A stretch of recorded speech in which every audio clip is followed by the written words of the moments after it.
ETFs are going to drive the next bull market, but I think that as that bull market materializes, that's another ease of inflow that could make the bull market do better than it would if these ETFs did not exist.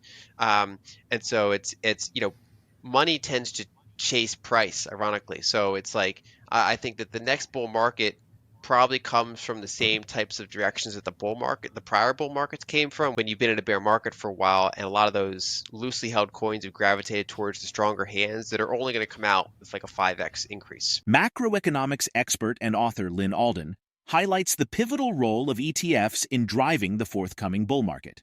With recent developments, Bitcoin has fallen below the $40,000 level, indicating a shift in market sentiment. Analysis of option data reveals the presence of short-term panic orders, contributing to the increase in bearish forces.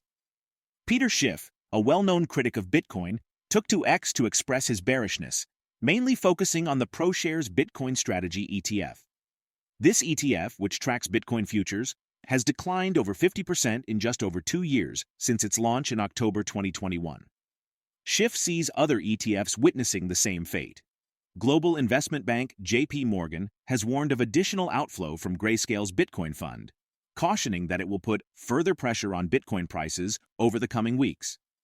While many anticipated extreme outcomes, Alden emphasizes that investors entering the Bitcoin market now prefer using ETFs for a controlled and gradual approach, steering clear of overly optimistic hopes for a large initial influx.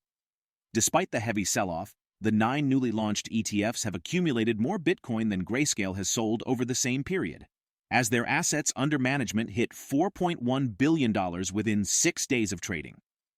Lyn Alden suggests that the next bull market will likely emerge from similar directions as previous ones, with solid hands holding onto Bitcoin and creating tight supply conditions. We've gathered specific clips from the interview. Let's dive into them. But before we begin, consider subscribing to the channel and hitting the bell icon to stay updated with the latest content. Basically, the ETF providers are, a lot of this was aware, right? So it's like they're already lining up liquidity that they're going to need. There's going to be some exit from GBTC. There's going to be inflows to some combination of the others.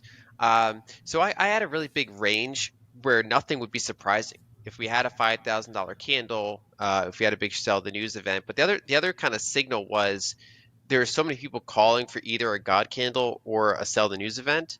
There was hardly anyone calling for choppy Cs, nothing particularly remarkable. And so the fact that that's what we got is kind of the pain trade, where if you were shorting it, you didn't really make money off the short. If you were hoping for crazy spicy action to the upside, you didn't really get that either. And so whatever people are not really talking about is if you had to pick one, that's normally how things go. But I didn't have high conviction that we'd have that sideways move anyway. It's more just like, for me, this quarter of any specific quarter price action is just noise to me. The other thing is that there's a lot of the capital that's just dying to come into Bitcoin has found a way, right? Instead, what this does is this normalizes the asset to some extent, and it provides a long-term option for some capital to start gradually moving in. But there's not a lot of people that are day one just raring to go the second it comes in that haven't already bought at an exchange or a broker or GBTC or MicroStrategy. Yeah, they either bought a Bitcoin proxy or they bought Bitcoin. And so the idea that there'd be just like a $10 billion wanted to flow in the first week, I think was unrealistically optimistic. And that's part of why, I actually, in my research, for example, I have not been writing a ton about the ETF. I kind of waited till we're pretty close to it, talked about it.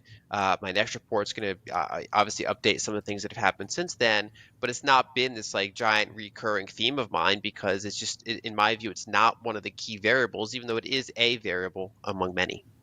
Money tends to chase price, ironically. So it's like, I think that the next bull market probably comes from the same types of directions that the prior bull markets came from, which is, we went through this bear market, a lot of the fast money's out of Bitcoin. It's kind of gravitated towards those strong hands, people that are dollar cost averaging in, people that just, they're like listen to podcasts like this and they don't really plan on selling for the foreseeable future. They're kind of locked in. And so eventually you kind of get that really tight supply situation. and then you get better liquidity conditions. So Mm. I've been kind of beating the drum for a while that Bitcoin is very correlated with global liquidity metrics, more so than any other asset I track. Regarding Bitcoin's price movement, Alden suggests that anything between $30,000 and $120,000 would not surprise her due to Bitcoin's volatility and the uncertainty in liquidity. A key contributor to Bitcoin's recent woes is the unexpectedly robust U.S. economic data, which has led to a tempered outlook for rate cuts by the Federal Reserve. This situation has bolstered the U.S. bond yields and the U.S. dollar index, creating substantial headwinds for cryptocurrencies at large. Concurrently, China's big state banks moved to support the yuan on Monday when the sell-off of Chinese stocks continued. Sources said the banks were actively selling U.S. dollars onshore, while the Shanghai Composite Index fell by 2.7%, its biggest one-day fall since April 2022. The aim was to tighten liquidity in the offshore foreign exchange market. Lyn Alden expresses a mixed outlook for liquidity in the coming year, especially in the first half, and emphasizes tracking factors such as the dollar index, China's actions, the Fed, the Treasury, and banking activities. Now let's redirect our attention to a video. I do think that Bitcoin is likely to be relatively correlated with liquidity. It doesn't mean that, on a week by week basis it does what liquidity does, but it's so far, at least in the kind of first third of Bitcoin's life, it wasn't really correlated to anything because like if one doctor decided to buy Bitcoin that day, that moved the price. It was small enough, or if someone else Mm. sold, that would move the price. But Mhm. ever since Bitcoin became big and liquid enough, kind of in the second half of its life, and really kind of the second two-thirds of its life, it's had that correlation with liquidity. And one way to think about that is that when you're comparing the Bitcoin and dollar exchange rate, you have to take into account what both of those monies are doing. So Bitcoin is the growing, harder, emergent money. The dollar is the big incumbent money, and the dollar goes through periods of hardening and loosening. On net, it's kind of structurally loosening. That's what it does, but it goes through these kind of periods of hardening. And so when it's doing that, it's pretty rare that Bitcoin's going to do well in that environment because it's getting pushed around by this bigger money that is the unit of account for much of the world. Um, and so I kind of have a very mixed outlook for liquidity this year, or at least the first half of the year.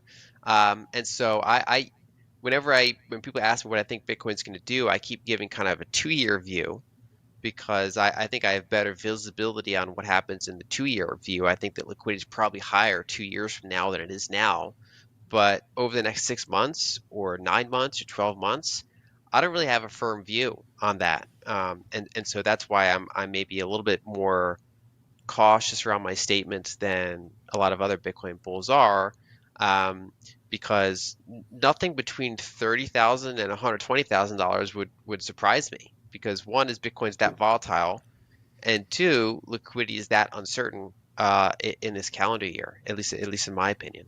And I, Mm. and I try to track liquidity pretty closely. So you have to take into account what is the dollar index going to do compared to other major currencies. What is China going to do? What is the Fed going to do? What is the Treasury going to do? What are banks going to do? Right. So there's multiple variables that feed into that. So we've been in a liquidity consolidation for quite a while, and those can only last so long because the system is designed such that it always needs more liquidity. And so that plays into a lot of my view of why the next 2 years are probably going to have another up leg in liquidity.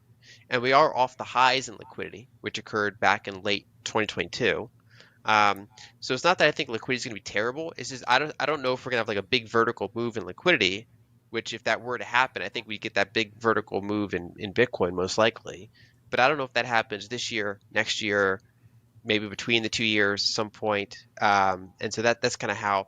And if you look at the halvings, I mean, the halvings are relevant for Bitcoin, but sometimes the bull run is like, happens right around that time. Other times it's delayed for a period of time. And that's in large part because the actual timing tends to be more correlated with that liquidity component. Um, the halving plays a really big role in terms of, I think, why it has higher highs and higher lows. I think it plays a really big role in the bear markets, like 2 years later, when not that many people want Bitcoin anymore, and there's still Bitcoin coming to market, but it's less because of the halving. That helps set the higher floor. The kind of the hodlers of last resort have less supply to absorb. Um, But in terms of timing around the halving itself, I think liquidity is generally a bigger catalyst.